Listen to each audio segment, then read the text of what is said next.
Bonjour à tous, ici Savage Beast pour une petite analyse concernant les expatriations. Alors, s'expatrier, oui, non, pourquoi, de quel endroit et pour aller où?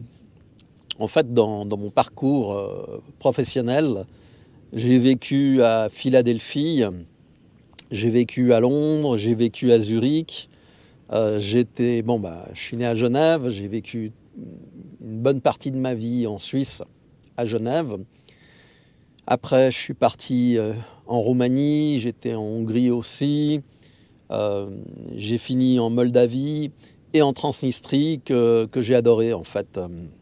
C'est un pays vraiment intéressant, même si entre guillemets il n'existe pas, mais je vous conseille de chercher. Vous verrez, c'est un musée à ciel ouvert en fait. Alors, si on revient un petit peu à quelques années en arrière, certains d'entre vous, ou peut-être la plupart d'entre vous, auront entendu parler d'Emmanuel et Sandrine de Terre Nouvelle. En fait, ce sont les premiers survivalistes en France, tout au moins que je sache, qui ont décidé de s'expatrier et d'aller vivre au Costa Rica. Alors le Costa Rica, je me souviens, ils avaient expliqué pour quelles raisons ils avaient choisi d'aller vivre là-bas et pour quelles raisons ils quittaient la France. En fait, comme vous le savez, je vis entre la Suisse et l'Espagne, surtout l'Espagne, la Suisse dans des moments un peu particuliers, mais les choses ont tellement changé, je vais en parler maintenant, qu'une expatriation d'Europe, à mon avis, me semble être quelque chose de très sain. Si on regarde en l'espace de, je ne veux pas dire, mais 10 ans, toutes les relations que l'on avait avec les services administratifs, quels qu'ils soient, ont totalement changé, en tout cas en Suisse et en Espagne.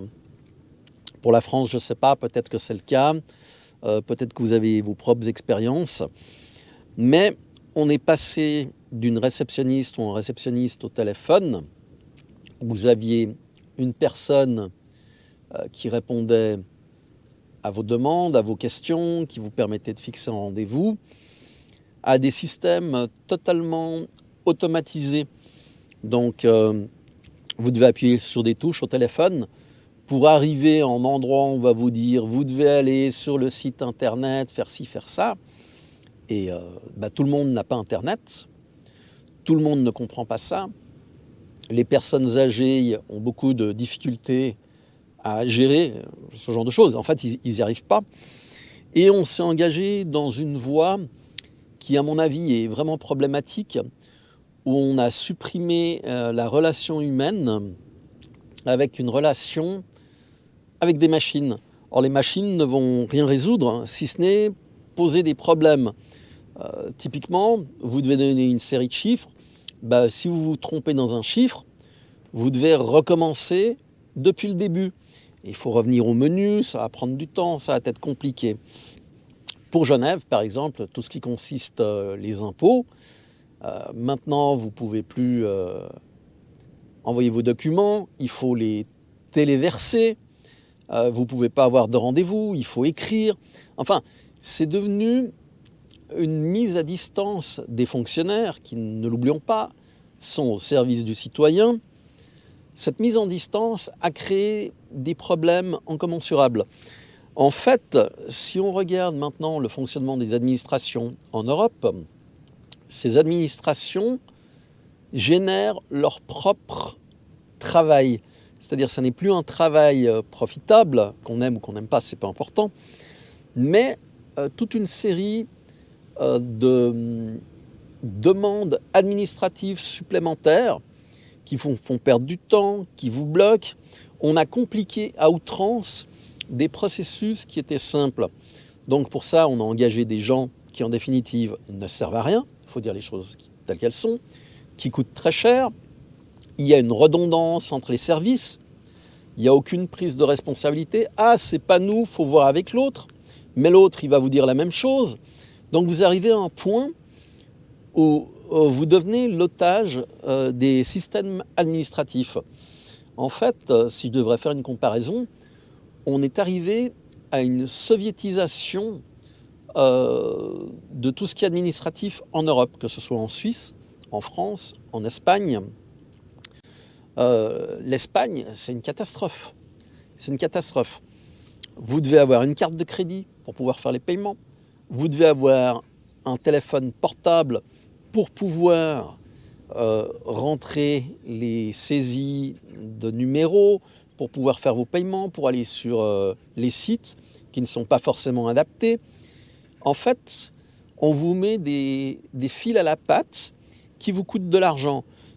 Si je dois avoir une ligne téléphonique, donc le mobile, l'accès Internet supplémentaire, après je dois avoir un accès à la maison, je dois avoir une imprimante pour pouvoir imprimer leurs documents et les signer, je dois avoir un scanner pour pouvoir les scanner, parce qu'on va vous dire que la photo que vous avez faite avec votre téléphone n'est pas de bonne qualité. On vous met tout un tas de, comment dirais-je, d'éléments supplémentaires dont vous pouvez parfaitement vous passer avec une administration normale, alors que maintenant vous en avez besoin.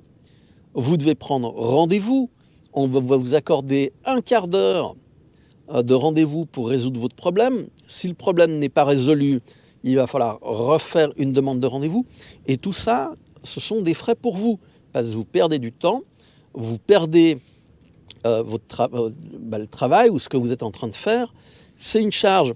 En fait, ils créent des charges de travail inutiles qu'ils reportent sur vous pour justifier leur présence. C'est absolument abominable. Même quand j'étais en ex-URSS, ça ne se passait pas comme ça. Je me souviens quand j'avais fait la demande pour le permis de résidence, j'avais dû aller à la police des étrangers.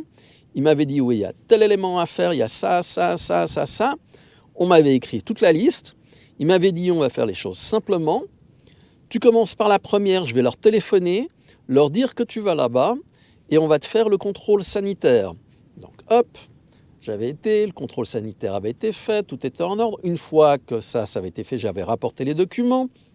Il m'avait dit maintenant tu dois aller à tel autre bureau, tu dois faire telle autre chose, on va téléphoner. En fait, il y avait un rapport humain. Et c'est ce que j'ai apprécié. C'est pas des gens, ils font leur travail. Dans la mesure du possible, ils essayent que ça se passe bien. Mais on n'a pas affaire à des machines. Je trouve ça abominable. Et donc, à l'heure actuelle, l'Espagne, c'est devenu une dictature financière au même titre que la Suisse, mais en plus une dictature administrative. La Suisse va dans la même direction. J'ai des amis à Genève qui souhaitent partir parce qu'ils en ont ras-le-bol de Genève et de devoir payer 80 000 balles d'impôts, alors qu'ils ne les gagnent pas. Mais tout ça, ça fait partie d'un système qui est fait maintenant par les gouvernements, destiné à appauvrir la population par tous les moyens. Et ça, c'est dans toute l'Europe. Il faut bien se rendre compte qu'en France, par exemple, les traités de Maastricht avaient été refusés par le peuple et Sarkozy l'avait signé. Il n'y a rien eu du tout. En Espagne, il y a eu d'autres problèmes, les gens ont protesté, mais ça a continué. La Suisse, la même chose. La Suisse qui a laissé tomber sa neutralité pour 47 milliards de dollars, c'est ce que leur rapportent les États-Unis. Alors que la neutralité, c'est ce qui faisait, entre guillemets, notre marque de fabrique. Il faut voir toutes les contraintes administratives qu'on vous met, et en fait, vous vous rendez compte que vous n'avez plus aucune liberté, mais des obligations. En Espagne, vous ne pouvez pas retirer l'argent que vous souhaitez dans Bancomat. Donc, en France, je crois que ça, vous appelez ça les DAB, distributeurs automatiques de billets. Vous ne pouvez pas retirer ce que vous voulez, vous avez des limites, même que votre argent soit dans la banque. Si vous retirez plus de 3 000 € à la caisse, vous devez justifier pour quelle raison. Vous ne pouvez pas retirer cette somme. Cette somme va aller, ça va donner une alarme et ça va informer ce qu'ils appellent l'agence tributaire, donc les impôts, comme quoi vous avez retiré cette somme. La même chose si vous faites un transfert, que ce soit en Espagne ou de l'étranger, d'une somme comme ça.